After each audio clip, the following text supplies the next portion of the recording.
एक बार एक पंडित जी एक सेठ जी के घर पर हवन करवाने गए। वहाँ हवन पूजा संपन्न हो जाने के बाद सेठ जी ने दक्षिणा में उन्हें थोड़ा सामान, कुछ रुपए और एक बकरी का बच्चा दिया।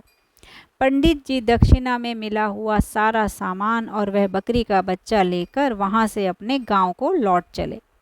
रास्ते में उन्हें 3 बदमाशों ने देख लिया। वे सोचने लगे कि क्यों ना हम इस भोले भाले पंडित को मूर्ख बनाकर इसका सारा सामान और बकरी का बच्चा दोनों लूट लें।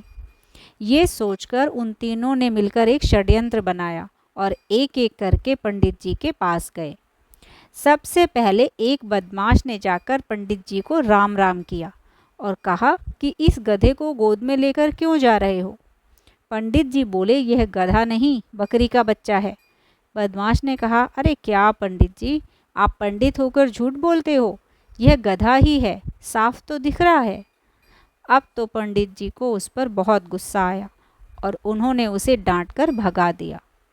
अब दूसरे बदमाश ने भी जाकर यही कहा, पंडित जी राम राम, आप इस बछड़े को लेकर कहाँ जा रहे हो। पंडित जी तो पहले ही गुस्से में थे। वो बोले, देखो अपनी आँखों का इलाज करवाओ, तुम्हारी आँखों में कुछ तकलीफ़ हुई है, ये बछड़ा नहीं है, बकरी का बच्चा है। पर वह बदमाश भी यही बोलता है कि आप पंडित होकर झूठ बोल रहे हो, ये बछड़ा है, मुझे साफ दिखाई दे रहा है। पंडित जी को बहुत गुस्सा आया और उन्होंने उसे भी भगा दिया। लेकिन वह सोच में पड़ गए कि क्या बात है, आज मुझे ऐसे कैसे लोग मिल रहे हैं कि उन्हें बकरी का बच्चा कभी गधा और कभी बछड़ा नजर आ रहा है। अब तो उन्हें भी थोड़ा डर लगने लगता है कि कहीं सच में यह बकरी का बच्चा कोई भूत तो नहीं है। अब बारी थी तीसरे बदमाश की। वह आया और ज़ोर ज़ोर से हंसने लगा और बोला, पंडित जी मैंने आपसे बड़ा मूर्ख आज तक नहीं देखा।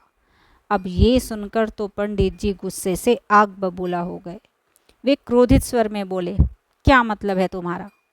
वह बोला, इस गधे को आपने सर पर उठाकर ले जा रहे हो।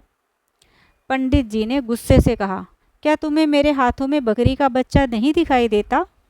तो बदमाश बोला, आपके हाथ तो खाली हैं, पर आपके सिर के ऊपर एक गधा बैठा है, ये दिखाई दे रहा है। अब तो पंडित जी को भी विश्वास हो गया कि सच में इस पर कोई भूत प्रेत का साया है।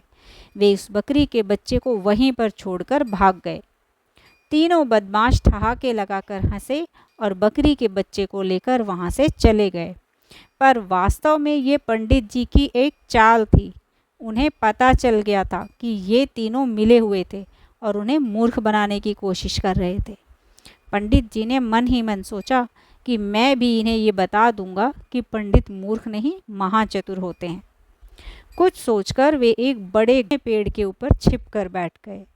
जब तीनों बदमाश उस बकरी के बच्चे को लेकर वहां से जा रहे थे तो वे पेड़ पर जोर से चिल्लाए, बड़ी ही डरावनी आवाज़ें निकाली, जिससे तीनों बदमाश डर गए।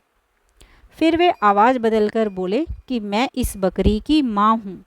जिस पंडित से तुमने इसे छीना था वह कोई पंडित नहीं था, वह एक डाकू था जो भेष बदलकर पंडित बना हुआ था।